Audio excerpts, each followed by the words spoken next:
Hello बच्चों, मैं आपकी उर्मिला टीचर आप सभी का स्वागत करती हूँ।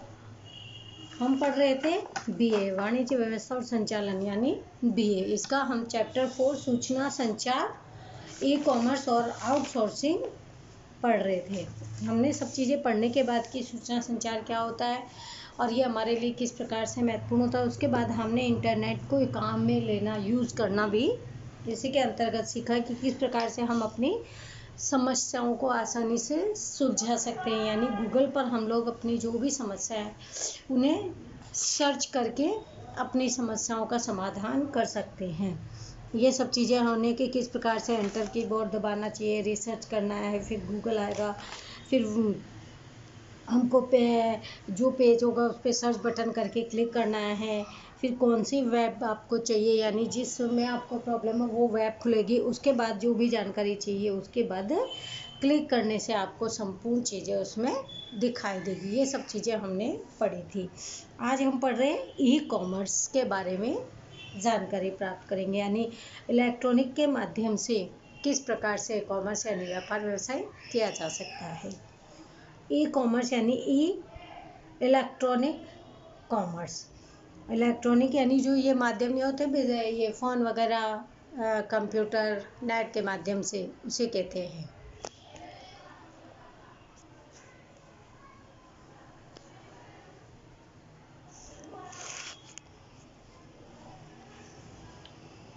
जिसमें इलेक्ट्रॉनिक उपकरणों तथा माध्यम के उपयोग के द्वारा किया जाता है। इलेक्ट्रॉनिक उपकरण कौन से होते हैं? मोबाइल है, ये आपका जैसे मोबाइल फ़ोन जो है, और फैक्स है, कंप्यूटर है, इनके द्वारा ये हमारे इलेक्ट्रॉनिक उपकरण होते हैं।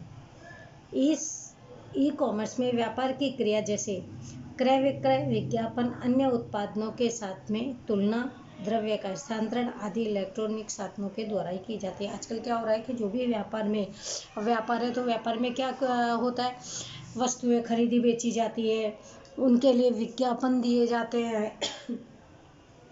अन्य उत्पादनों के साथ यानी और जो कोई उत्पादन है उनकी तुलना के साथ किस प्रकार से करना है, ये सब किसके जरिए हो रहा है? इलेक्ट्रॉनिक माध्यम से हो रहा है। जानकारी भी प्राप्त होती है तो इलेक्ट्रॉनिक माध्यम के द्वारा ही हो रही है। अगर आपको कोई सी भी पैसा है, आपको एक स्थान से दूसरे स्थान पे अगर भेजना है आदि, ये सब भी हम क्या कर रहे हैं, हम किसी के घर जाके, किसी के दुकान पे, शॉप पे जाके तो नहीं दे रहे। ये सब कैसे हो रहा है? हमारे बैठे बैठे ही, यानी इलेक्ट्रॉनिक माध्यमों के द्वारा ही ये सारे काम हमारे घर बैठे ही हो जाते हैं। सॉरी बच्चों। यानी इलेक्ट्रॉनिक ई कॉमर्स आज हमारे लिए इतना महत्वपूर्ण है कि हमें इधर उधर जाने की कोई ज़रूरत नहीं। आप लोग भी घर बैठे जैसे ऑनलाइन से अमेज़ॉन, फ्लिपकार्ट, नापतोल, काफ़ी सारी जो वेबसाइट है उसके ज़रिए हम लोग भी यही कर रहे हैं। आप लोग भी यही सब चीज़ें घर बैठे ही खरीद रहे होंगे, क्योंकि आपको ना तो कहीं जाना पड़ रहा है उसकी, और आजकल तो ये हम अपनी चीज़ें घर बैठे ही बेच भी सकते हैं। यानी किस प्रकार से उनकी रेटें लगाई जाती है, ये सब चीज़ें करके हम अपनी वस्तुओं को बेच भी देते हैं। और ये सब काम के लिए हमें इलेक्ट्रॉनिक साधनों की ही ज़रूरत हो रही है। इसके माध्यम से ही सारे काम हमारे हो जाते हैं। इसके लिए इंटरनेट, कंप्यूटर नेटवर्क, ईमेल सेवा, bank credit card, debit card जैसे माध्यमों का उपयोग किया जाता है। अब जैसे बैठे बैठे ही करेंगे कब, आपके नेम सबसे पहले मैंने होना चाहिए इंटरनेट की सुविधा। अगर इंटरनेट की सुविधा आपके पास है तो हम अपना कोई भी व्यवसाय जो भी हम करना चाह रहे हैं वो हम घर बैठे ही कर सकते हैं। कंप्यूटराइज में भी यही किया जाता है कि आपको संपूर्ण जानकारी जो भी खोजबीन करनी है वो आप उसके माध्यम से कर सकते हो। यानी जिस चीज़ में आपको समस्या आ रही है उस समस्या का समाधान हम लोग कंप्यूटर के माध्यम से कर सकते हैं। ईमेल सेवा, अब आपको अगर मान लीजिए किसी ने आप ईमेल वगैरह से आपको जानकारी प्राप्त करनी रहती है तो अपनी ईमेल आईडी पे आप उसकी जानकारी प्राप्त कर सकते हो कि उसने आपको क्या जानकारी दी है। ये कैसे प्राप्त करेंगे? हम ईमेल के द्वारा। बैंक सेवा भी हमें क्रेडिट कार्ड, डेबिट कार्ड, ये सब हम उनके माध्यम से ये अपनी जो भी आपके पैसे हैं वो एक स्थान से दूसरे स्थान पर भेज सकते हैं, आपको जाने आने की कहीं कोई ज़रूरत नहीं पड़ेगी। और ये सब हमारे इलेक्ट्रॉनिक माध्यम यानी इलेक्ट्रॉनिक जो भी साधन है उनका हम उपयोग करके ही करते हैं।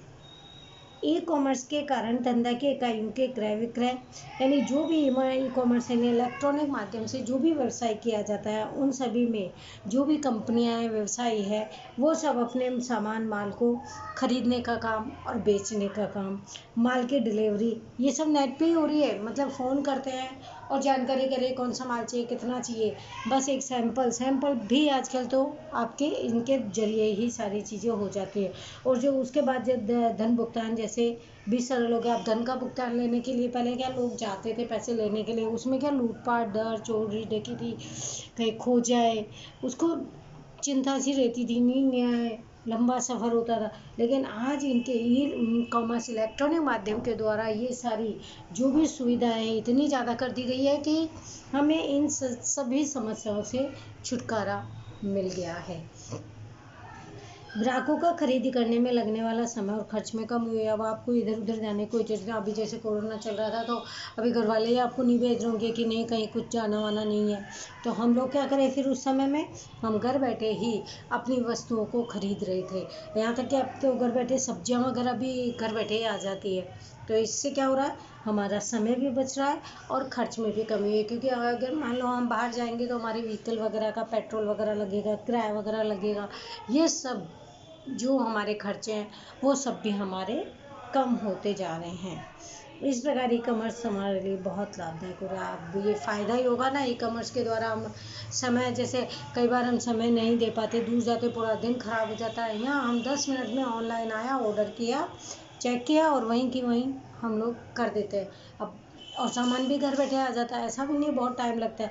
5-7 दिन में हमारे घर बैठे हमारे पास सामान भी आ जाता है। तो हमारे पैसे की भी बचत हुई, समय की भी बचत हुई।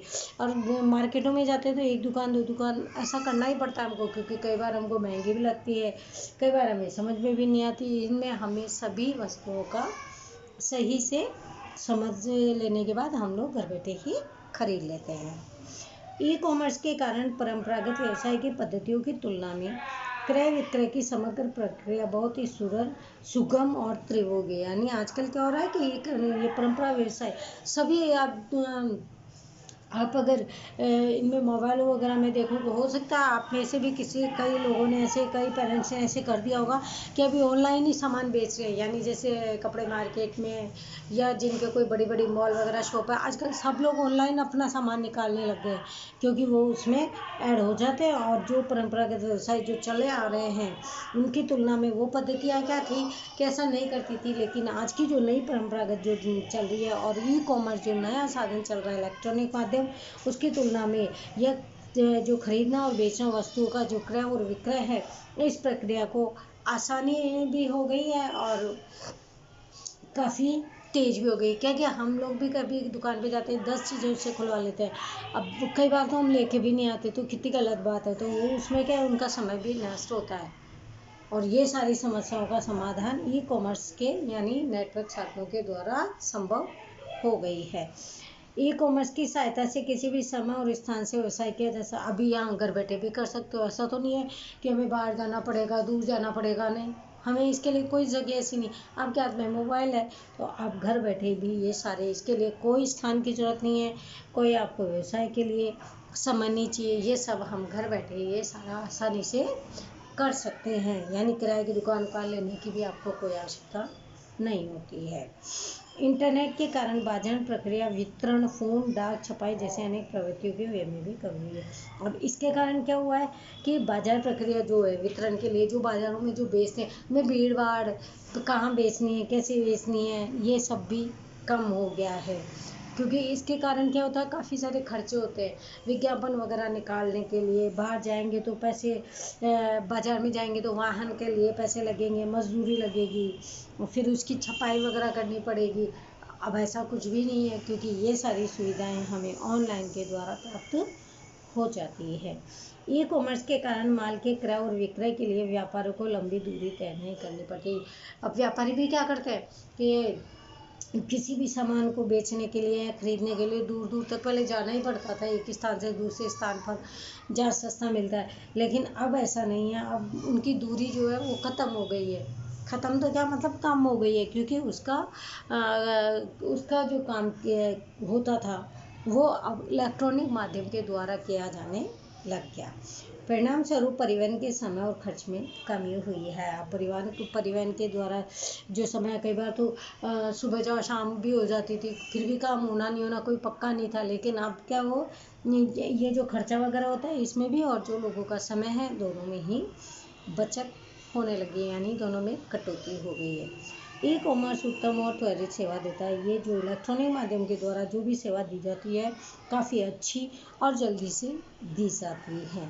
इंटरनेट कई इसमें क्या होता है कि जैसे आपको कोई चीज़ पसंद नहीं आई या हम इंटरनेट के माध्यम से मंगाते हैं, पसंद नहीं है तो हम वापस रिटर्न भी करके या तो पैसे भी भेज देते हैं वो लोग, और नहीं तो हम उसके बदले एक्सचेंज ऑफर में यानी दूसरी वस्तु भी हम लोग खरीद लेते हैं। इंटरनेट के द्वारा सूचना संचार की प्रक्रिया भी तेज हो गई है। हमें जानकारी लेने के लिए भी क्या करना पड़ रहा है, बस एक फ़ोन घुमाया हमें सभी चीज़ों की जानकारी प्राप्त हो जाती है। ग्राहक के साथ सहजता से संवाद मतलब बातचीत होने से उत्पन्न मूल्य माल की गुणवत्ता अन्य प्रश्नों का समाधान सरलता से प्राप्त किया जा सकता है। फ़ोन पे बात इससे हो जाती है, फ़ोन के जरिए लैपटॉप कंप्यूटर इनके नेट के माध्यम से ही सारी संपूर्ण जानकारी प्राप्त कर ली जाती है कि कौन सी वस्तु का मूल्य कितना है, कौन सी क्वालिटी की है, कौन सा कपड़ा है, कौन से सामान है। इन सभी जो भी प्रश्नों में जो भी समस्याएं आ रही है वो सबका समाधान भी वहाँ बैठे बैठे ही कर दिया जाता है। वस्तु संबंधी सेवा कठिनाई का निवारण भी शीघ्र संभव हुआ है। अगर मान लीजिए किसी वस्तु को भेजने में या कोई चीज़ में कमी रह गई है तो उस समस्याओं का समाधान भी जल्दी से ही कर दिया जाता है। ये सारी सुविधाएं किसके कारण हो रही है, इंटरनेट माध्यम के द्वारा की जा रही है। कार्य क्षेत्र, ये तो क्या था, ई कॉमर्स पढ़ा हमने कि ई कॉमर्स होती क्या है। अब ई कॉमर्स के अंतर्गत उसका कार्य क्षेत्र क्या है, क्या कार्य है उसका, कौन से क्षेत्र में है, उसके बारे में हम इसकी जानकारी प्राप्त करेंगे। ई कॉमर्स में समाविष्ट पक्ष और प्रदान की जाने वाली सेवा और प्रवृत्ति के आधार पर ई कॉमर्स का कार्य क्षेत्र निम्न है, यानी इलेक्ट्रॉनिक के द्वारा जो कार्य किया जा रहा है उसका क्षेत्र इस प्रकार से है। सबसे पहले इसमें 4 प्रकार दिए गए हैं कि 4 आधार बताए गए हैं। पहला है इसमें धंधे से धंधा यानी बिजनेस टू, धंधे से ग्राहक यानी बिजनेस टू कस्टमर, यानी बिजनेस से धंधा ग्राहक किस प्रकार से चलाया जाता है। सेकंड पॉइंट है धंधे से व्यवसाय यानी बिजनेस टू बिजनेस, यानी धंधे से व्यवसाय किस प्रकार से होता है। तीसरा है ग्राहक से ग्राहक यानी कस्टमर टू कस्टमर, कस्टमर से कस्टमर का। और चौथा है ग्राहक से धंधा यानी कस्टमर टू बिजनेसमैन। ये 4 बताए हैं, धंधे से ग्राहक, धंधे से व्यवसाय, ग्राहक से ग्राहक और ग्राहक से धंधा। ये 4 प्रकार हमें इन सेवाओं की यानी जो कार्य क्षेत्र किया जाता है इलेक्ट्रॉनिक माध्यम, उसमें ये 4 हमको बताए गए हैं। सबसे पहले हम पढ़ेंगे धंधा से ग्राहक यानी बिजनेस टू कस्टमर, यानी बिजनेस से कस्टमर को, व्यवसाय से कस्टमर को किस प्रकार से किया जाता है। इसमें एक छोर पर व्यापारी, दूसरे छोर पर ग्राहक होता है। एक छोर मतलब एक साइड में व्यापारी होगा तो दूसरी तरफ कौन होगा, खरीदने वाला ग्राहक होगा। इंटरनेट द्वारा वेबसाइट के उपयोग के द्वारा यदि व्यापारी ग्राहक को अपने उत्पादन या सेवा का विक्रय करे तो इसका समावेश इस प्रकार होता है। अगर मान लीजिए अब ये इलेक्ट्रॉनिक माध्यम ही पढ़ रहे हैं हम लोग, तो इंटरनेट के द्वारा जो वेबसाइट आपने यूज़ में लिए, काम ले रहे, वेबसाइट खोलेंगे तभी हम किसी की चीज़ को खरीद सकते हैं, का उपयोग करके यदि मान लीजिए व्यापारी है ना, ग्राहक को अगर कोई वस्तु बेचता है, अपने उत्पादन और सेवाओं का कोई वस्तु जो उसने व्यापारी ने जो वस्तु उत्पादन की है, अब वो किसको बेचेगा, ग्राहक को। अगर विक्रय करे तो इसका समावेश किस प्रकार से होता है उसके बारे में हम जानकारी प्राप्त करते हैं। ग्राहक किसी भी स्थान से किसी भी समय अपनी पसंद की वस्तु खरीदने के लिए ऑर्डर दे सकता है। अब हम मान लीजिए आपने कोई वस्तु आपको खरीदनी है, तो आपके हाथ में मोबाइल है। अब आप चाहे घर में बैठे हो, चाहे बाहर बैठे हो, चाहे शॉप पे बैठे हो, चाहे टेरेस पे बैठे हो, चाहे रूम में बैठे हो, कहीं बैठे हो, आप क्या करोगे? अगर आपको कोई वस्तु जो बिजनेस की, जो व्यापारी की कोई वस्तु उत्पादित की हुई, अगर आपको कोई चीज़ पसंद आ जाती है, तो आप किसी भी समय पे, अब वो रात को 11 बजे, सुबह के 9 बजे, आपको कोई चीज़ अगर पसंद आ जाती है, तो कोई सी भी जगह हो और कोई से भी स्थान हो, आप उसका ऑर्डर, आप मतलब खरीदने के लिए आप उसका ऑर्डर दे सकते हैं। उसके लिए आपके लिए कोई फिक्स जगह नहीं होती। विक्रेता अपनी वस्तु का मध्यस्थी के बिना सीधे ग्राहक को विक्रय करता है। अब जो आपने जब ऐप खोली, तो वो जो आपको व्यापारी जब आपको कोई वस्तु बेच रहा है और आप खरीद रहे हो, तो उनके मध्य और आपके मध्य कोई दलाल भी नहीं होता। आप सीधे अपनी वस्तुओं को उनके माध्यम से खरीद सकते हैं। क्रेता एक स्वतंत्र ग्राहक है। खरीदने वाला क्या है? एक फ्री है, स्वतंत्र है, तो कोई सी भी कभी भी कोई वस्तु खरीद सकता है। ऑनलाइन खरीदी इस व्यापार का उत्तम उदाहरण है। और आजकल तो ऑनलाइन खरीदी हम लोग कर ही रहे हैं, तो वो क्या है कि जैसे डिस्काउंट भी चलता है, इनमें ऑफर भी चलते हैं, तो सबसे अच्छी उदाहरण हमारा यही है जो हम ऑनलाइन वस्तुओं को खरीदते हैं। अब हम कहीं पे भी बैठ के खरीद ही लेते हैं ना। आपने भी कभी कोई वस्तु तो मंगाई होगी, तो वो हमें सस्ती भी पड़ती है और हम कहीं पे भी बैठ के किसी भी समय हम वो वस्तु मंगा सकते हैं। उसके लिए हम एक अलग से हमें समय नहीं निकालना पड़ता। अब हम मान लीजिए अगर हमको बाज़ार जाना, मार्केट जाना, उसके लिए हम पहले से डिसाइड करेंगे पूरा दिन की किस प्रकार से जाना है, क्या करना है, यानी सेटिंग करेंगे।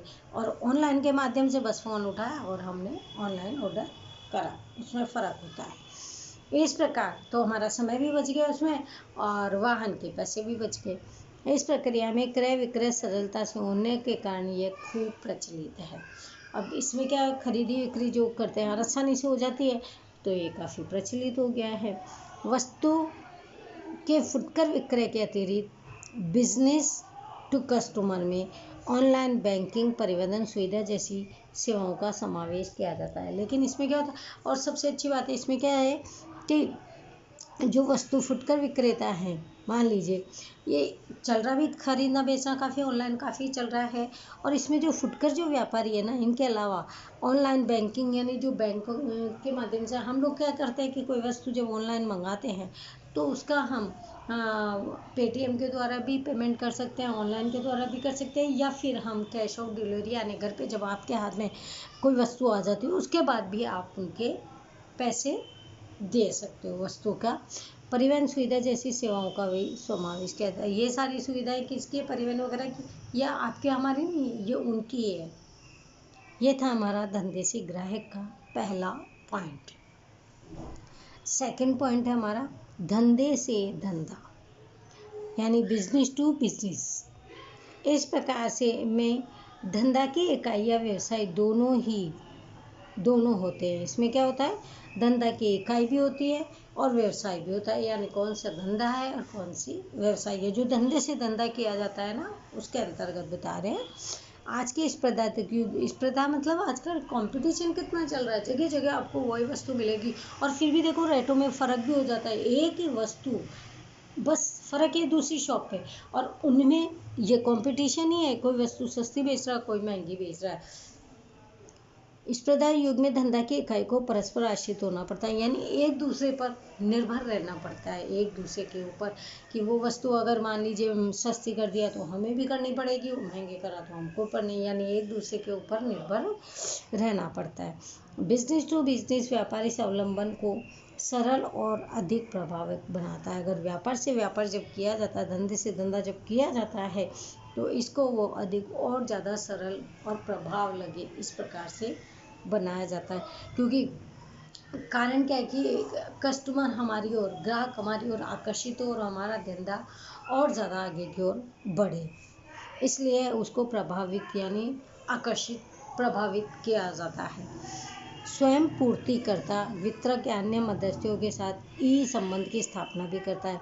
खुद ही जो पूर्ति करता है, जो वस्तुओं को देता है, विक्रय करता है, वो क्या करता है, वितरक या अन्य मध्यस्थों के साथ इलेक्ट्रॉनिक संबंध, यानी ये संबंध भी वही रखता है। वह किस प्रकार से वस्तुओं को ग्राहक तक पहुंचाए जाए या बिजनेसमैन किस प्रकार से आगे की ओर बढ़े।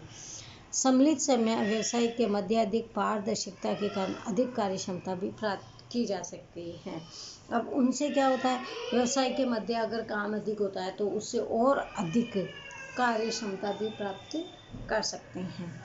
बिजनेस टू बिजनेस सहायता में व्यापारी की सामान्य व्यवसायिक प्रवृत्ति जैसे माल संग्रह की व्यवस्था, माल स्टॉक की सूची की व्यवस्था, भुगतान की व्यवस्था आदि की कार्य क्षमता में भी वृद्धि होती है। उसके अनुसार क्या होता है, बहुत सारा उनको माल रखना पड़ता है, उनकी क्षमता में वृद्धि होगी। भुगतान की व्यवस्था यानी किस प्रकार से भुगतान किया जाता है। जब धंधे से धंधा इलेक्ट्रॉनिक माध्यम से है तो अब बड़े बड़े जो होते हैं तो वो काफ़ी सारा माल लेते हैं, तो उनको भुगतान की व्यवस्था करनी पड़ती है। उनके कार्य क्षमता, जो कार्य करने की जो क्षमता होती है, इसमें भी वृद्धि हो जाती है, क्योंकि उनको क्या करना पड़ता है, उनको और अधिक माल सामान इकट्ठा करके रखना पड़ता है, संग्रह करना पड़ता है। फिर जो कंप्लीट माल संग्रह की सूची वो भी बना के रखनी पड़ती है, क्योंकि वो सूची जब बताएंगे उसके अनुसार ही माल सामान का क्रय विक्रय होता है। ये था हमारा धंधे से धंधा का पॉइंट। अब तीसरा हमारा है ग्राहक से ग्राहक, यानी कस्टमर टू कस्टमर। इस प्रकार की व्यवस्था में ग्राहक से ग्राहक की व्यापारिक प्रवृत्तियां जुड़ी होती हैं, यानी ग्राहक से ग्राहक, यह व्यवस्था किससे जुड़ी है, व्यापारी से, क्योंकि व्यापारिक प्रवृत्ति क्या होती है, ग्राहक से ग्राहक को आकर्षित किया जाए। वेबसाइट पर इंटरनेट के उपयोगकर्ता विक्रेता या क्रेता दोनों ग्राहक ही होते हैं। अब अगर मान लीजिए इंटरनेट से हम कोई वस्तु खरीदते हैं तो वो या बेचते हैं, हम दोनों हुए तो उनके ग्राहक ही नहीं, वेबसाइट के तो हम खरीदारी हो गए, यानी दोनों ग्राहक होते हैं। किसी भी मध्यस्थी के बिना ग्राहक को क्रय विक्रय की ऑनलाइन सुविधा प्राप्त होती है। अब उसमें किसी को कोई दलाल की आवश्यकता नहीं होती, डायरेक्ट क्या किया जाता है, सीधे से हम कोई भी वस्तु ऑनलाइन माध्यम से खरीदने और बेचने, ये दोनों सुविधाएं हमारे पास उपलब्ध होती है। इसमें हमें किसी और व्यक्ति की आवश्यकता नहीं होती। इसका उत्तम उदाहरण है नीलामी की साइट है, यानी अगर किसी वस्तु को हमको बेचना है तो वो साइट भी उसके ऊपर दी हुई होती है। यदि ग्राहक को कोई वस्तु बेचनी हो तो उस वस्तु को नीलामी की साइट पर सूची स्वरूप में रखता है, यानी जब कोई वस्तु अगर किसी को बेचनी है तो उसकी साइड अलग है और वो होती है नीलामी की साइड, यानी नीलाम करनी है, हमें अपनी वस्तु निकालनी है तो उसकी साइड में वो सूची बना करके और जो आपको पैसे लगाने हैं वो लगा करके रख दी जाती है। अन्य व्यक्ति उसकी बोली लगाते हैं। अब जिसको जो वस्तु खरीदनी होती है वो उसकी बोली लगाते हैं, अगर आपको समझ में आती तो आप दे देना, नहीं तो मत दो। ज़्यादा मूल्य देने वाला वस्तु को खरीद लेता है। अब आपके समझ में आनी चाहिए कि आपने कितने पैसे लगाए, लेकिन जरूरी नहीं आपने जो लगाए वो ही मिले। तो फिर भी सामने वाला अगर व्यक्ति जो खरीदने वाला है उसकी जो बोली लगाएगा और आपको अगर वो समझ में आती है, उसकी बोली लगाई हुई वस्तु की कीमत लगाई हुई, तो ज़्यादा मूल्य अगर वो दे रहा है तो आप क्या करेंगे, उस वस्तु को विक्रय कर देंगे और वो सामने वाला ग्राहक उस वस्तु को खरीद लेता है। इसके अलावा OLX.com, क्विकर.com में विक्रेता, ये OLX में भी काफ़ी मात्रा में लोग क्या कर रहे हैं, अपनी वस्तुओं को बेचने में लगे रहते हैं, यानी जो पुरानी वस्तु होती है जो काम की नहीं होती है, अब इधर उधर कहाँ लेके जाए, तो आजकल ये ऑनलाइन जो सिस्टम हो गया तो OLX हमारे लिए इस प्रकार से महत्वपूर्ण है कि घर बैठे हम फोटो वगैरह भी उसकी भेज देते हैं और फिर उसकी रेटें जो लगानी है वो भी लगा करके भेज देते हैं।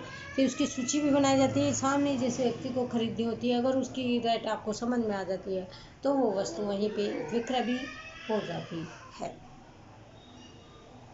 अपनी वस्तु की जानकारी और विक्रय मूल्य भी प्रस्तुत करते हैं और क्रेता के साथ सौदा होने के बाद क्रय विक्रय की प्रक्रिया होती है। अगर दोनों एक दूसरे को, विक्रेता जब बेचता है तो वो अपनी सूची बना करके पैसे बता देता है और जो इस व्यक्ति को अगर खरीदना है तो वो भी कितने में खरीदना चाहता है वो भी उस वस्तु को बता देता है। अगर वह दोनों को एक दूसरे की बात समझ में आ जाती है तो वो वस्तु जो है वो भी ऑनलाइन के द्वारा ही क्रय विक्रय कर दी जाती है। चौथा पॉइंट है ग्राहक से धंधा, कस्टमर टू बिजनेसमैन। इस प्रकार के ई कॉमर्स में ग्राहक को योग्य लगे इस प्रकार से अथवा जिस निश्चित उत्पादन या सेवा के लिए ग्राहक क्रय करने इच्छुक हो उस मूल्य के व्यापार श्रेणी में उत्पादन और सेवा का चयन प्राप्त हो। यानी जब व्यक्ति को इलेक्ट्रॉनिक माध्यम से ग्राहक को किसी वस्तु को अगर वस्तु योग्य लगती है, उसको उसका उत्पादन योग्य लगता है, खरीदने लायक लगता है, तो वो क्या करेगा, और खरीदने का इच्छा भी होना चाहिए, योग्य लगना ही नहीं, उसको वो वस्तु अच्छी भी लगनी चाहिए। तो अब और इच्छा भी होनी चाहिए, तो क्या करेगा वो उनमें से जो ज़्यादा अच्छी लगती है उस वस्तु को वो चयन करेगा, यानी पसंद करेगा कि मुझे ये वस्तु खरीदनी है। ऐसी सेवा या उत्पादन करने वाली धंधा की इकाई उत्पादन या सेवा के लिए अपनी विक्रय की शर्तें और मूल्य बताते हैं। जब किसी वस्तु को अपनी कोई वस्तु बेचनी होती है तो वो अपनी वस्तु बेचने की शर्तें भी रखता है कि वो किस प्रकार से वस्तु को बेचेगा, और उसका मूल्य भी बताया जाता है। शर्तें किस प्रकार के, आप मुझे इस प्रकार से पैसे दोगे। अब उनके हो सकता है किस्तें हो या ज़्यादा पैसे हो या फिर वाहन सेवा खुद की हो, जिस प्रकार की भी उनकी जो भी शर्तें होती है वो शर्तें भी वहाँ पर बता दी जाती है और साथ में ही उसका मूल्य भी बताया जाता है। यह पद्धति मोल भाव में लगने वाले समय को कम करती है। अब इससे ये क्या है कि आपको वहीं पे बैठे बैठे वो सूची वगैरह सब दी हुई है, आपको वहाँ बैठे बैठे सारी जानकारी मिल गई कि सस्ती है महंगी है, आपको लेनी है नहीं लेनी है, सारी जानकारी जब आपको मिल जाती है तो आपका जो समय लग जाता है भुगतान करने में, मोल भाव करने में, वो समय भी आपका बच जाता है, यानी कम हो जाता है। ग्राहक और धंधा की इकाई दोनों की परिवर्तनशीलता में वृद्धि होती है, यानी दोनों ही प्रकार के काम करने के तरीके में दोनों में बदलाव आता है और बढ़ता है, यानी उत्पादन दोनों का ही बढ़ता है। इस प्रकार और दोनों का समय भी बचता है, पैसा भी बचता है। इस पद्धति में ग्राहक के द्वारा भुगतान निश्चित किया जाता है, यानी जो खरीदने वाला ग्राहक है वो क्या भुगतान देगा वो वहीं पर निश्चित कर दिया जाता है। ई कॉमर्स की इसके अतिरिक्त मान लिया जाए तो निम्न व्यवसाय भी अस्तित्व में आते हैं। अगर इनके अलावा भी इलेक्ट्रॉनिक माध्यम के द्वारा जो व्यवसाय किए जा सकते हैं वो निम्न है, जो इस व्यवस्था में अस्तित्व में आते हैं। जैसे सरकार से, अब गवर्नमेंट से व्यवसाय करना है मान लीजिए, तो ये भी इलेक्ट्रॉनिक माध्यम से ही होता है, क्योंकि गवर्नमेंट ऐसे तो है नहीं आपके घर घर जाके सामान देगी या लेगी। जैसे राशन की दुकान वगैरह ये गवर्नमेंट की ही हैं ये व्यवसाय, तो ग्राहक क्या करता है उसमें गवर्नमेंट ने सूची बना करके वो भी डाल देते हैं वेब पे, आपको समझ में आता है, उनके भाव अलग होते हैं, तो वो लोग जा करके अपने व्यवसाय को उनसे मिला करके कर सकते हैं। दूसरा है सरकार से नागरिक, यानी जो हम नागरिक लोग हैं, हम लोग अपने जो गवर्नमेंट की वस्तुएं जो होती है, जो किस प्रकार के क्या रेट है, इन सब की जानकारी भी हमें ऑनलाइन के माध्यम से ही प्राप्त हो जाती है। और फिर है सरकार से सरकार, यानी गवर्नमेंट से गवर्नमेंट किस प्रकार से व्यवसाय करती है, ये सारा ये भी इलेक्ट्रॉनिक माध्यम के द्वारा ही किया जाता है। यानी इलेक्ट्रॉनिक के द्वारा किस प्रकार से गवर्नमेंट से गवर्नमेंट, गवर्नमेंट टू गवर्नमेंट, यानी सरकार से सरकार अपना व्यवसाय संभव कर जाती है। तो अब आज हमने इनके इंटरनेट के बारे में जानकारी प्राप्त करी है, यानी ई कॉमर्स होता क्या है। इलेक्ट्रॉनिक कॉमर्स जानने के लिए हमें सारी सुविधाएं इनके माध्यम से दी हुई होती है कि घर बैठे हम इन संपूर्ण सुविधाओं का फ़ायदा किस प्रकार से उठा सकते हैं, जिससे हमारे समय और पैसे में, वाहन में, खर्च में, इनमें सब में हमारी कटौती हो जाती है। तो ये कार्य क्षेत्र हमारे 4 थे। धंधे से ग्राहक, धंधे से व्यवसाय, ग्राहक से ग्राहक, और चौथा पॉइंट था हमारा ग्राहक से धंधा। यानी ये सभी चीज़ें हमारी किस प्रकार से ऑनलाइन के माध्यम से हो जाती है। आजकल क्या हो रहा है कि जैसे ऑनलाइन में जैसे हम चीज़ें वगैरह जो खरीद लेते हैं, कई बार क्या होता है कि जैसे मान लीजिए कोई चीज़ है हमने खोली ऑनलाइन, अभी उनकी पैकिंग तो लगाती है जब ऑनलाइन वस्तु को जब खोलते हैं तो कई बार हमें कुछ और मिलता है। तो इसके लिए हमें क्या करना चाहिए, साथ में वीडियो बनाते हुए उस वस्तु को ओपन करना चाहिए जो आप ऑनलाइन के माध्यम से वस्तुओं को मंगवा रहे हो। तो उसका कारण क्या है कि आपको उनका वीडियो बनाते हुए साथ में उन वस्तुओं को खोलनी है, ताकि आगे आपको कोई परेशानी नहीं रहे। यानी ये प्रूफ बन जाता है कि आपने ऑर्डर क्या किया था और आपके पास आया क्या है। आज का लेक्चर हम यहीं पे रोकते हैं, आगे का कंटिन्यू हम नेक्स्ट लेक्चर इसी सब्जेक्ट के साथ करेंगे। तब तक थैंक यू एवरीवन, बाय बच्चों।